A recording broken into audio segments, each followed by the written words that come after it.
Tu as sûrement déjà ressenti ce vide étrange en rentrant chez toi après un dîner ou une soirée, ce moment précis où tu fermes la porte, où la maison est enfin silencieuse, et où tu te laisses tomber sur ton canapé épuisé. Pas d'une fatigue physique, non, mais de cette fatigue émotionnelle lourde, poisseuse, celle qui te pousse à repenser à chaque phrase que tu as prononcée pendant les dernières heures.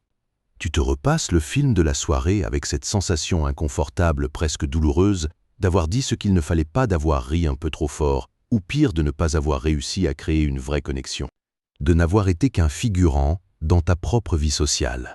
Tu observes comment certaines personnes semblent capter la lumière, captiver l'attention avec une fluidité déconcertante, comment elles arrivent à créer une bulle de chaleur autour d'elles, pendant que d'autres, malgré toute leur bonne volonté, malgré leurs efforts désespérés pour être intéressantes, finissent par installer des silences lourds ou des sourires crispés. Et tu te demandes ce qu'elles ont de plus. Tu te dis que c'est un don, un charisme inné, une magie génétique à laquelle tu n'as pas eu droit. Mais la vérité, c'est que la différence entre ces deux réalités ne se trouve absolument pas dans un talent mystique pour la prise de parole. Elle se trouve dans une maîtrise invisible, silencieuse et pourtant redoutable des dynamiques sociales et émotionnelles. Nous vivons une époque profondément troublante. Une époque où la solitude n'a jamais été aussi bruyante, aussi omniprésente. On communique partout, tout le temps, on est saturé de messages, de vocaux, de notifications, de stories, et pourtant, dans les confidences les plus intimes, le constat est tragiquement le même. On ne s'est jamais senti aussi déconnecté, aussi incompris, aussi isolés les uns des autres. C'est un paradoxe fascinant et douloureux. Nous avons soif d'authenticité, nous avons faim de relations profondes, mais nous utilisons les mauvais outils pour essayer de les construire. Quand on creuse les rouages de l'intelligence relationnelle, quand on observe la psychologie humaine dans ce qu'elle a de plus vulnérable, on découvre une vérité contre-intuitive, presque dérangeante pour notre ego. Ce qui fait de toi une personne véritablement magnétique, quelqu'un avec qui on a profondément envie de passer du temps, ce n'est pas ce que tu ajoutes à la conversation. Ce n'est pas l'accumulation d'anecdotes brillantes. Ce n'est pas ta capacité à raconter tes voyages avec lyrisme, ni ton talent pour placer des blagues parfaitement rythmées. C'est ta capacité à éviter certains terrains minés. C'est ce que tu choisis délibérément de ne pas dire. Des chercheurs en psychologie de l'Université Columbia se sont penchés sur cette mécanique précise, et ils ont mis en lumière 3 sujets fondamentaux, 3 thématiques que les individus dotés d'une haute intelligence sociale et émotionnelle esquivent instinctivement, comme on éviterait de marcher sur du verre brisé. Et tu vas voir que ces sujets, ce sont pourtant ceux vers lesquels nous glissons tous le plus facilement, presque par automatisme, souvent par pure maladresse, pour combler un blanc, ou par ce besoin viscéral d'exister dans le regard de l'autre. Le premier de ces pièges invisibles, celui qui s'invite à nos tables sous couvert de banalité, c'est l'argent. Aborder la question des finances personnelles dans une conversation, c'est comme allumer une mèche sans avoir la moindre idée de l'endroit où se trouve la poudre. En France particulièrement, notre rapport à l'argent est chargé d'un héritage historique et culturel d'une complexité folle. C'est un tabou d'une puissance rare. Mais au-delà de la culture, il y a une mécanique psychologique universelle extrêmement puissante. Quand tu parles d'argent, quand tu évoques au détour d'une phrase ton dernier salaire, le prix faramineux de tes dernières vacances, la rentabilité d'un achat ou même à l'inverse.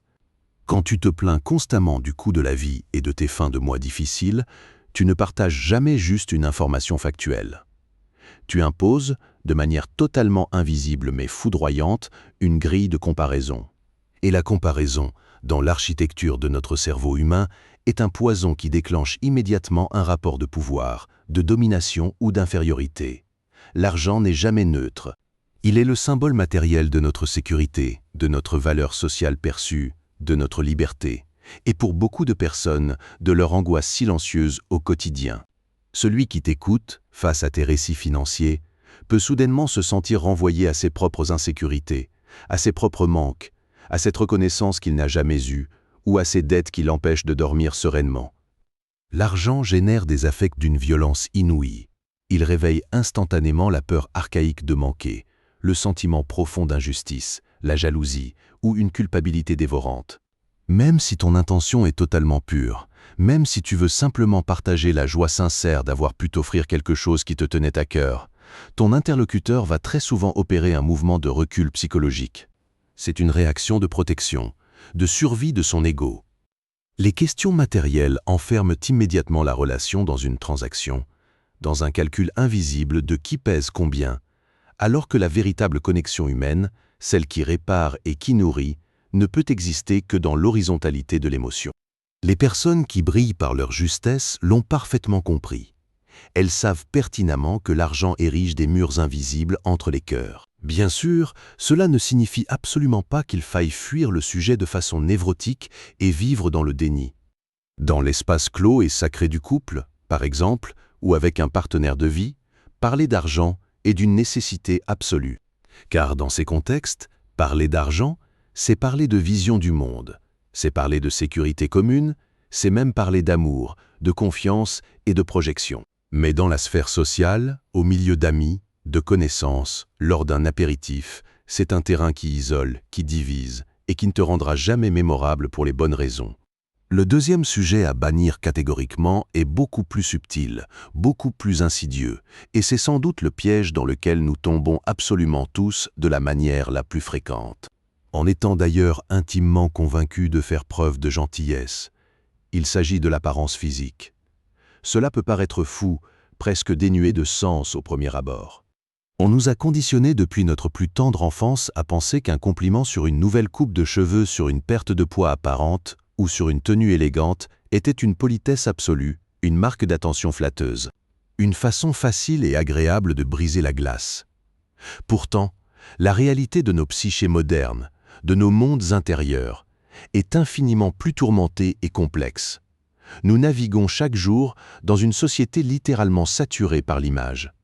Une société où l'injonction à la perfection esthétique, dopée par les filtres, la comparaison constante et le jugement virtuel, est devenue une véritable violence quotidienne, une charge mentale épuisante. Le rapport que chacun d'entre nous entretient avec son propre corps, avec sa propre image dans le miroir, est très souvent un champ de bataille intime. Un territoire secret, peuplé de doutes silencieux, de complexes douloureux et d'insécurité profonde. Quand tu fais une remarque sur le physique de quelqu'un, même si tes mots sont enveloppés de bienveillance, même s'ils sont sincèrement flatteurs, tu le ramènes brutalement d'un coup sec. À cette enveloppe charnelle qu'il passe peut-être le plus clair de son temps à évaluer, à analyser avec sévérité ou à rejeter secrètement. Tu réactives, sans avoir la moindre idée de ce que tu es en train de déclencher, son anxiété latente d'être constamment évalué, scruté, pesé et mesuré à l'aune d'une norme inatteignable. Tu lui rappelles qu'il est regardé en tant qu'objet visuel avant d'être écouté en tant qu'esprit. Pour de nombreuses personnes qui portent en silence des souffrances immenses liées à leur image des troubles de l'acceptation de soi ou de la dysmorphophobie, un simple compliment sur une perte de poids par exemple, peut être perçu comme la confirmation terrifiante qu'elles n'étaient pas valables avant, ou pire qu'elles perdront ton affection si elles reprennent un gramme. Cela maintient la relation dans une dimension affreusement superficielle, dans cette culture épuisante de la performance visuelle et de la comparaison. L'intelligence sociale, la vraie, c'est justement de savoir décaler son regard, de proposer une autre voie. C'est d'offrir à l'autre le cadeau inestimable, et de plus en plus rare aujourd'hui, de ne pas être jugé, de ne pas être jaugé sur son apparence. Au lieu de t'attarder sur une silhouette, un trait du visage ou un vêtement, fais le choix conscient de valoriser ce qui fait l'essence même, l'âme de la personne que tu as en face de toi. Complimente sa vivacité d'esprit, souligne la fulgurance de son humour qui t'a fait éclater de rire, remercie-la pour la chaleur apaisante de son écoute mise en lumière, sa créativité, sa résilience, face aux épreuves, sa générosité spontanée, ou cette curiosité intellectuelle brillante qui illumine ses yeux quand elle aborde un sujet qui la passionne. En déplaçant ton attention et tes mots vers ses qualités profondément humaines, vers son caractère, tu lui signifies une vérité libératrice. Tu lui dis qu'elle a une valeur immense, inconditionnelle, bien au-delà de son image. Tu l'autorises, l'espace d'un instant, à déposer les armes, à relâcher cette pression esthétique étouffante, et tu crées, presque par magie, un espace de sécurité émotionnelle totale où elle peut enfin respirer et baisser la garde. Les personnes dont on tombe en admiration dans une vie ne sont jamais celles qui ont commenté notre veste, mais celles qui ont vu notre lumière intérieure. Puis vient le troisième écueil, le plus toxique de tous, celui qui agit comme un poison à diffusion lente, qui s'infiltre dans les relations humaines pour les pourrir de l'intérieur, de façon irrémédiable, les médisances, les ragots. Il est tout à fait vrai, d'un point de vue purement sociologique, que le commérage a toujours eu une fonction d'intégration. Partager des informations sur les autres membres du groupe servait à créer des alliances stratégiques, à souder un cercle face à un individu perçu comme différent. Mais dans nos vies actuelles, à quel prix ce mécanisme opère-t-il vraiment sur notre équilibre mental ? Médire sur quelqu'un qui n'est pas présent dans la pièce, se délecter de partager des rumeurs, critiquer avec acidité les choix de vie, les échecs ou les comportements d'une tierce personne, ce n'est jamais un acte anodin. C'est presque toujours le réflexe de survie instinctif d'un ego blessé, d'une âme qui cherche désespérément sa place. Quand on a la sensation douloureuse de n'avoir rien de valorisant, rien de passionnant à offrir sur soi-même, quand on se sent profondément vide, inintéressant, frustré par sa propre trajectoire ou écrasé par un sentiment d'illégitimité. On utilise la chute ou le défaut de l'autre comme un marchepied psychologique. On écrase quelqu'un pour s'élever artificiellement, pour donner l'illusion d'être du bon côté de la barrière, ne serait-ce que pour quelques minutes. La médisance, derrière ces airs de conversation complices autour d'un café, est en réalité un cri de détresse assourdissant, grossièrement maquillé en lien social. C'est l'indicateur le plus limpide d'un manque cruel, presque tragique, d'estime de soi. Celui ou celle qui passe son temps à critiquer les autres est viscéralement persuadé, dans les tréfonds de son être, que sa propre vie n'a pas assez de saveur, pas assez d'importance pour retenir l'attention de son auditoire. Il vampirise l'énergie du groupe en nourrissant une atmosphère chargée de négativité, de cynisme et de méfiance. Mais le plus grave, le plus destructeur dans cette mécanique infernale, ce n'est pas tant le mal qu'on fait à la personne absente. C'est ce que cette attitude détruit instantanément et souvent définitivement chez celui qui est en train de t'écouter. Si tu passes ta soirée à critiquer tes amis, tes collègues ou ta famille avec moi, si tu me livres leurs secrets avec un sourire narquois, une petite voix dans ma tête, un système d'alarme interne, va inévitablement s'activer et se poser une question absolument terrifiante. Que dis-tu de moi quand je tourne le dos? Que racontes-tu sur mes propres failles quand je quitte la pièce? La confiance, qui est le socle absolu, le pilier non négociable de toute relation humaine authentique et apaisante, se désagrège en une fraction de seconde. Avant de céder à la tentation facile et sucrée du ragot, il est vital de s'arrêter une seconde, de prendre une grande inspiration et de s'interroger avec une honnêteté brutale sur le vide intérieur que l'on cherche à combler en rabaissant autrui. Il faut garder à l'esprit que l'intégrité, la loyauté et la bienveillance attirent toujours les belles âmes de façon bien plus puissante et durable que n'importe quel scandale mondain. Il en va d'ailleurs exactement de même pour le pendant inverse de la médisance, la vantardise chronique.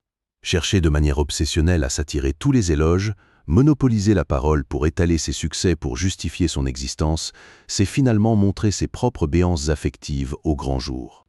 Les personnes véritablement ancrées, celles qui possèdent une paix intérieure solide, celles qui apaisent nos systèmes nerveux fatigués et qui magnétisent naturellement leur entourage, préfèrent toujours laisser le temps et la trace de leurs bonnes actions parler pour elles. Elles n'ont rien à prouver au monde. Elles n'ont pas besoin de performer leur vie pour être aimées. Elles créent un environnement de respect.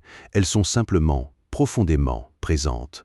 Alors, si l'on retire de notre répertoire ces réflexes si courants, si on s'interdit d'utiliser l'argent comme baromètre de succès, si l'on refuse de réduire l'autre à son enveloppe corporelle et si l'on bannit la toxicité rassurante des commérages. Que nous reste-t-il pour nourrir l'art de la conversation? C'est souvent la panique qui nous saisit face à cette question.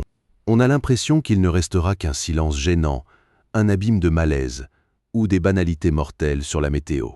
Mais c'est précisément là, dans cet espace que l'on vient de nettoyer de ces pollutions habituelles, que la véritable magie des relations humaines peut enfin opérer. L'art de la conversation, ce n'est absolument pas un concours d'éloquence.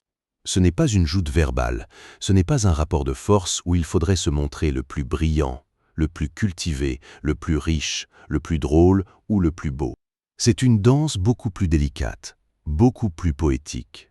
C'est une symphonie fondée sur la bienveillance active, sur la vulnérabilité partagée, sur la curiosité sincère de l'autre et sur l'authenticité absolue de l'instant présent. Maîtriser l'art de la conversation, c'est avant tout maîtriser l'art de l'écoute. C'est savoir offrir des silences confortables, ces pauses précieuses où l'autre peut rassembler ses pensées sans se sentir bousculé ou jugé. C'est choisir avec une précision d'orfèvre les mots qui pensent, qui élèvent, plutôt que ceux qui piquent ou qui comparent. C'est poser des questions ouvertes, des questions qui témoignent d'un intérêt profond et désintéressé pour le monde intérieur de ton interlocuteur. Demander à quelqu'un ce qui l'anime au quotidien, ce qui le passionne secrètement, quelle a été la chose la plus surprenante qu'il a apprise récemment ou quel est le rêve d'enfant qu'il a mis de côté. C'est lui ouvrir une porte vers la lumière. C'est comprendre, avec une empathie radicale, que chaque être humain que tu croises, de l'inconnu dans un café à ton collègue de bureau, mène une bataille intérieure dont tu ne sais absolument rien. Chacun porte son lot de deuils invisibles, d'espoirs déçus, d'angoisses sourdes et de petites victoires secrètes. Et face à cette condition humaine, partager la plus belle chose, le cadeau le plus extraordinaire que tu puisses offrir à quelqu'un, ce n'est pas une analyse brillante, ce n'est pas de ramener la lumière sur toi. C'est une présence douce, un ancrage solide, un regard véritablement curieux et totalement dénué de jugement. Quand tu as le courage d'enlever de tes interactions quotidiennes le filtre pesant de l'argent, l'évaluation permanente du physique et la béquille toxique de la médisance, il reste quoi au final ? Il reste tout ce qui compte vraiment. Il reste l'essentiel. Il reste l'humain dans ce qu'il a de plus pur. Il reste les rêves qu'on n'ose pas formuler à voix haute par peur de l'échec, les fragilités qui nous rendent touchants, les passions qui nous tiennent éveillés la nuit, les idées qui pourraient changer un tout petit bout du monde, les souvenirs d'enfance qui nous arrachent un sourire nostalgique, les espoirs tenaces pour des lendemains plus doux. Il reste ce tissu humain, infiniment fragile, terriblement complexe et absolument magnifique, qui nous relie mystérieusement les uns aux autres. Ce n'est pas la perfection technique de ton discours qui te rend inoubliable, c'est la façon dont tu fais se sentir les gens en ta présence, l'espace mental et émotionnel que tu leur accordes. L'intelligence relationnelle, c'est un art de vivre. C'est savoir créer ce refuge temporaire, cette parenthèse suspendue, où l'autre se sent soudainement vu, entendu, compris et validé pour ce qu'il est profondément et non pour ce qu'il possède. Ce à quoi il ressemble ou ce qu'il pense des autres. Alors, la prochaine fois que tu te retrouveras dans ce fameux dîner, au milieu des bruits de fourchettes, des discussions croisées et des rires de façade, ne te laisse pas aspirer par la facilité sociale. Observe silencieusement les dynamiques autour de toi, prends une grande respiration pour calmer les propres peurs de ton ego et fais le choix conscient de la vulnérabilité, de la lenteur et de la profondeur. Pose cette question qui sort de l'ordinaire, offre ce compliment inattendu sur une qualité de cœur, et si la conversation glisse fatalement vers le commérage ou la comparaison matérielle, sois celui ou celle qui, avec une infinie douceur et beaucoup d'élégance, ramène la barque vers des eaux plus calmes et plus inspirantes. En agissant ainsi, tu changeras radicalement la donne de tes relations. Tu ne seras plus jamais simplement quelqu'un avec qui on a discuté pour faire passer le temps. Un visage flou parmi tant d'autres que l'on oublie en rentrant chez soi. Tu deviendras cette personne rare, cette présence lumineuse et apaisante. Quelqu'un que l'on n'oublie absolument pas. Quelqu'un qui donne irrésistiblement envie de croire en la beauté des connexions humaines.